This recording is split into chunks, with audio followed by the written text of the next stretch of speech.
vous expliquer, la mission d'entraîneur France Jeune, c'est une mission passionnante, mais aussi complexe. Alors tout d'abord, savoir que nous travaillons, vous êtes des licenciés de la fédération qui domine depuis 2006 le monde handball. Hein, on a la meilleure équipe et on a les meilleurs joueurs à chaque poste.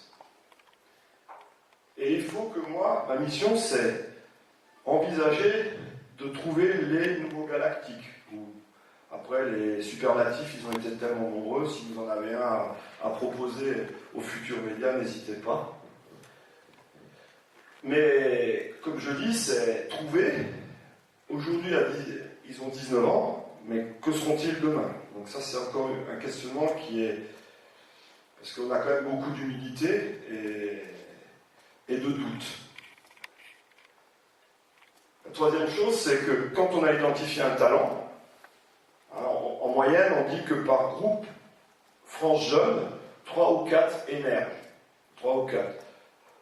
Aujourd'hui, les statistiques sont relativement faciles à citer. Je vous ai dit au début de mon intervention que j'ai eu la chance d'entraîner les 90-91. Aujourd'hui, au dernier match, Quentin Mahé, Mathieu Gréby et Valentin Porte, qui était le groupe qui a fait toute l'Olympiade avec moi, sont internationaux A. Donc en moyenne, on accompagne entre 3 et 4 garçons vers le très haut niveau. Ça ne veut pas dire qu'il y a des années, je peux aussi mettre une autre anecdote, j'ai eu la chance d'être adjoint de Pierre Alba avec la génération à Nicolas Karabatic. La grosse génération, à Balou, Dumoulin, Florent Joly, Capel. Mais juste pour vous dire, cette génération elle a terminé 10e au championnat d'Europe. Et maintenant, cette génération, ils sont 5 quand même en équipe de France, elle domine le monde. Il faut juste comprendre un petit peu les difficultés et les doutes qui peuvent nous habiter. Et les talents susceptibles de cet obligatoire renouvellement seront le fruit d'une détection. Alors, d'une détection que vous-même, en amont, vous avez déjà effectuée. Et elle n'est pas aisée, parce qu'on vous demande de détecter de plus en plus tôt. Hein. Et nous, on doit se projeter pour des garçons qui vont devoir gagner les Jeux Olympiques en 2024, en 2028. Vous voyez un peu le différentiel, mis à part du temps des Romains, on appelait les devins, où on ouvrait un animal, et puis on lisait dans les entrailles. Moi, j'ai toujours pas trouvé de méthode scientifique. Et après, le deuxième argument, c'est la formation. La formation. Et c'est quelque chose de compliqué et en même temps de riche. Travailler en France, c'est accepter la pluriculture. Et c'est donner le droit à la différence. Et je le dis avec vraiment beaucoup de joie. Si vous allez dans un pays, moi j'ai la chance d'être frontalier avec l'Allemagne, mais que vous alliez voir un Allemand de Stuttgart, un Allemand de Cologne, un Allemand de Hambourg, un Allemand de Magdebourg, à part leur passé politique, leur handball est le même. Leur formation est le même. Et ils ont vraiment une modélisation du joueur. En France, quand vous avez un joueur qui vient de la Réunion, un nordiste, un aquitain, un savoyard, un alsacien et un breton, des fois la mayonnaise est un peu plus longue à prendre.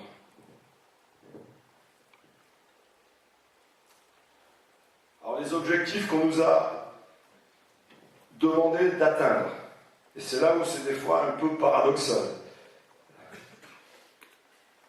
Et je vais le dire avec vous là, c'est accompagner les jeunes talents. Donc, je vous ai dit, Mathieu Gréby, Quentin Mahé, cette année, je pourrais en citer d'autres, vers le niveau de la meilleure équipe et chercher à atteindre le dernier carré. Et là, des fois, il y a paradoxe.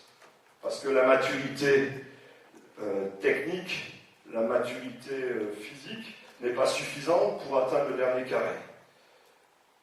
Mais c'est maintenant un double objectif. Donc voilà. Donc après, avec Eric, on a réfléchi comment pouvoir peut-être atteindre l'objectif 1 Alors on s'est dit, ben, on identifie ces fameux potentiels, et puis autour d'eux, on leur greffe un noyau dur, un noyau solide, et on essaie de voyager correctement. Mais au dernier championnat d'Europe, on a terminé 12e, donc même ça n'a pas suffi. Donc notre tâche est ardue, mais je tenais quand même à ce que vous compreniez notre difficulté et les objectifs qu'on cherche à mettre en œuvre.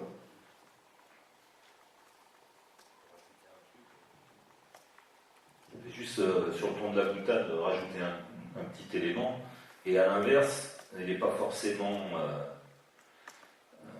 atteindre l'objectif du dernier carré peut ne pas forcément remplir l'objectif initial fixé. C'est-à-dire qu'on peut se retrouver champion du monde à 18 ans ou à 19 ans avec une équipe nationale et nous retrouver quelques années plus tard aucun joueur dans la sélection A de son pays. Donc c'est pour insister sur le paradoxe dont parlait Philippe.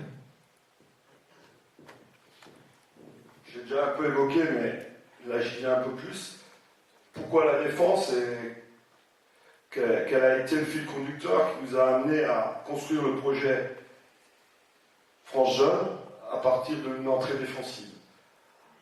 Alors tout d'abord, ça c'est un constat, puisque même si j'ai la mission d'être responsable du pôle et entraîneur France Jeune, j'apprécie toujours de participer au moment de formation fédéraux, en l'occurrence les entraîneurs interrégionaux, voire j'interviens sur le DE qui se déroule à Besançon. Et je remarque que la plupart du temps, il y a un véritable décalage entre connaissances théoriques et mise en œuvre pratique de l'acte défensif. Que la défense, elle n'est là que par rapport pour mettre en œuvre des situations et qu'on y donne rarement du sens. Après, les raisons de ce constat, elles sont nombreuses, hein, on pourra en rajouter. Tant passer aux entraînements sur les apprentissages défensifs et moins au regard de celui utilisé pour les comportements offensifs.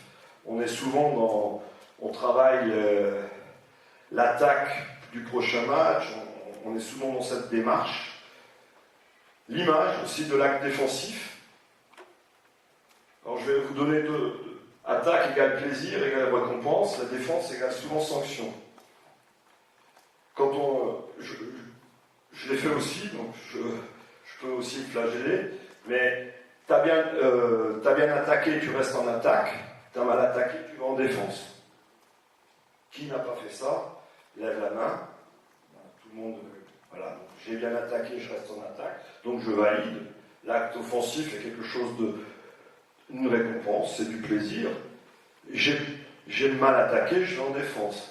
Je te punis, hein, va en défense. Non, je pense que ça, c'est une mauvaise approche pédagogique par rapport à donner du plaisir à l'acte défensif. Il faut que le joueur ou la joueuse, la jeune joueuse, prenne plaisir à défendre. Et on peut prendre autant de plaisir à défendre qu'à attaquer. Le mode pédagogique, c'est ce que je viens de vous expliquer. Après, une autre perversité, c'est les spécialistes. Donc les spécialistes, c'est souvent des spécialistes offensifs, hein, qui, dans son équipe, n'a pas un gaucher qu'il faut préserver et qui ne défend pas. C'est souvent le cas.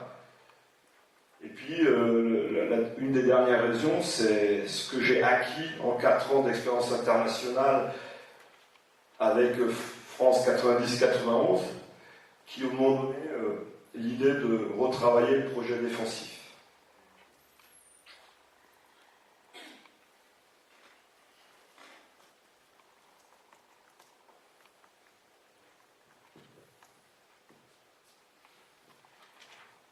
Alors pourquoi la défense? Parce que je suis convaincu, en dehors de l'aspect plaisir, que c'est plus facile de bien défendre que de bien attaquer. C'est plus facile. Vous avez beau faire des heures et des heures de pratique offensive, il sera plus aisé d'être expert en défense. En défense, vous avez les définitions générales et les règles qui sont assujettis, qu'on a cités précédemment, mais en attaque, vous avez plusieurs paramètres qui jouent et qui rendent difficile l'acte offensif.